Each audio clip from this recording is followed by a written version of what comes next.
The bank's failure to inform the borrower about the true nature of the loan contract and the absence of any actual money loaned on the bank's part is not relevant.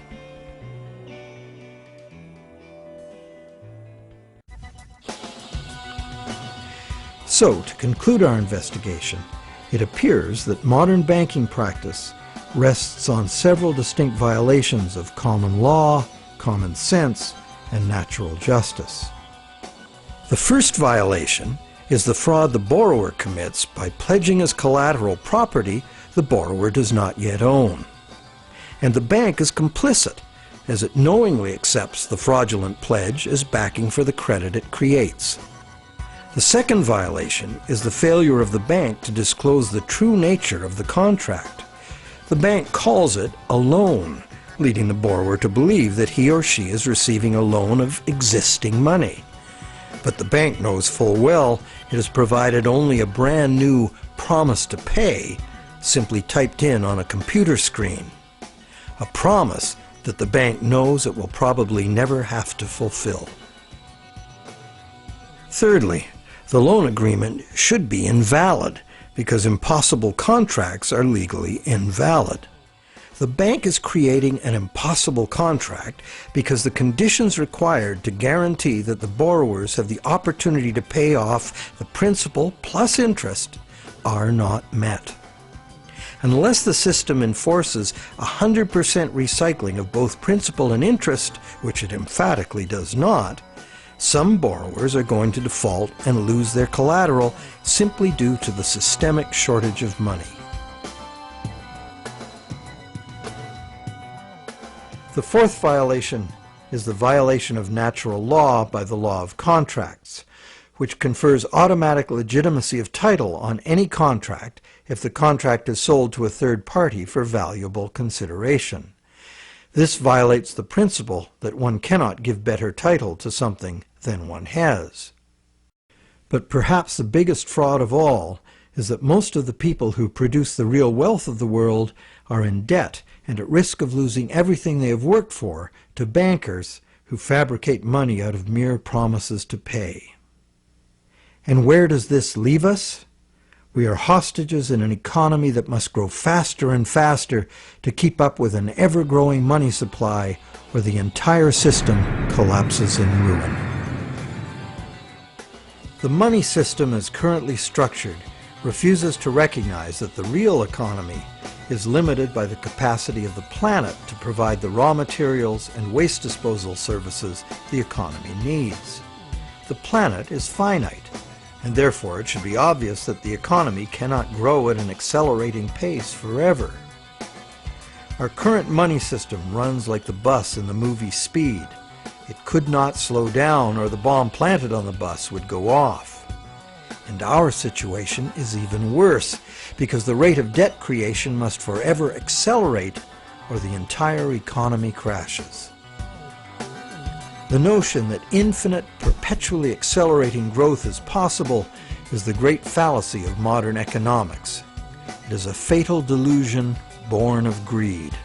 An economic, social, and environmental crash of unprecedented proportion is surely inevitable, and this monetary system is utterly and hopelessly incapable of adapting to it. No wonder monetary reformers around the world insist that the entire monetary system needs to be rebuilt from the ground up.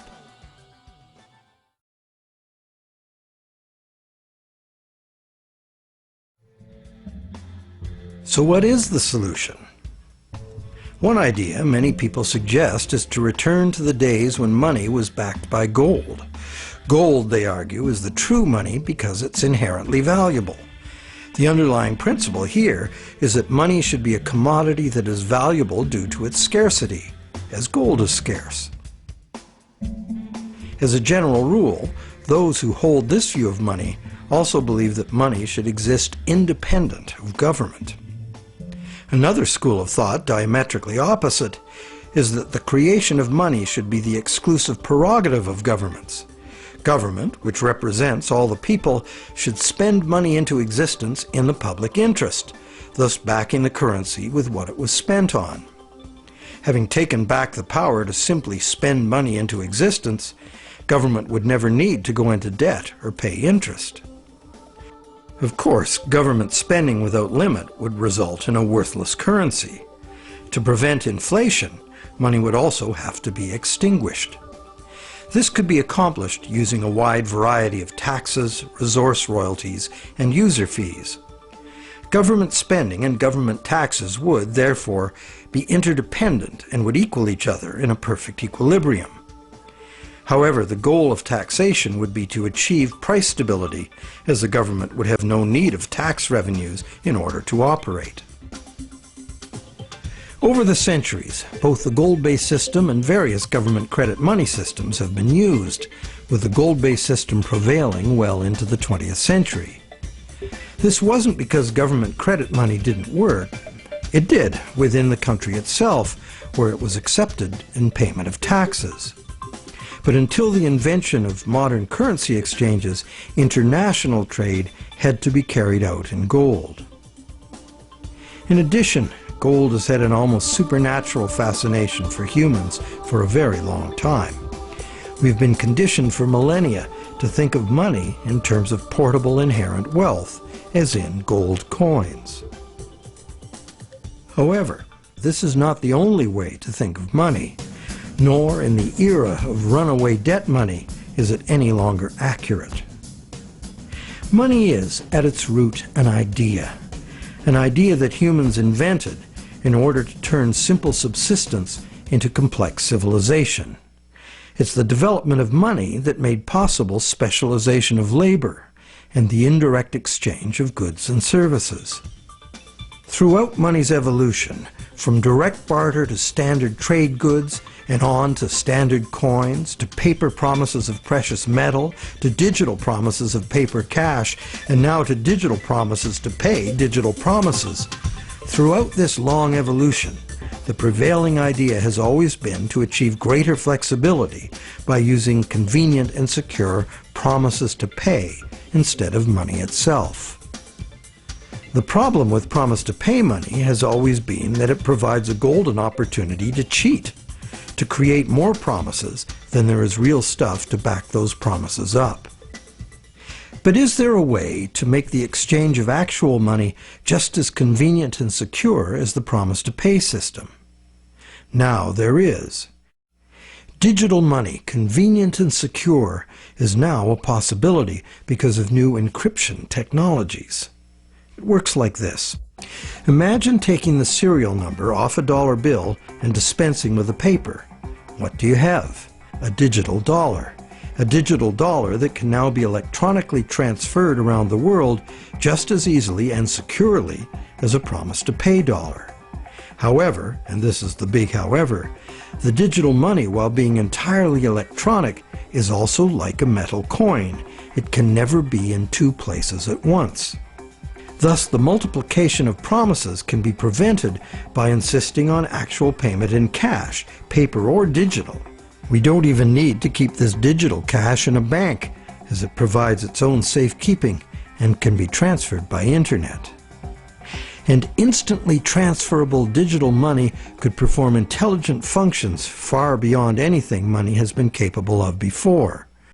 For instance, with simple math programmed in, money could be made to calculate its own value, eliminating human speculation, manipulation, and error. Wouldn't that be something? In the meantime, efforts are already underway to reform the monetary system through legislation.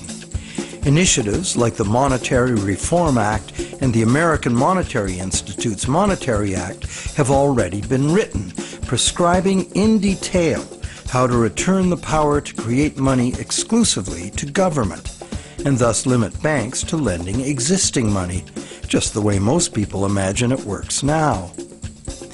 While differing in detail, all such reform proposals in whatever country they originate always advance the same simple idea. The benefits of money creation belong to the public. At present, money is created not for the benefit of society, but for the profit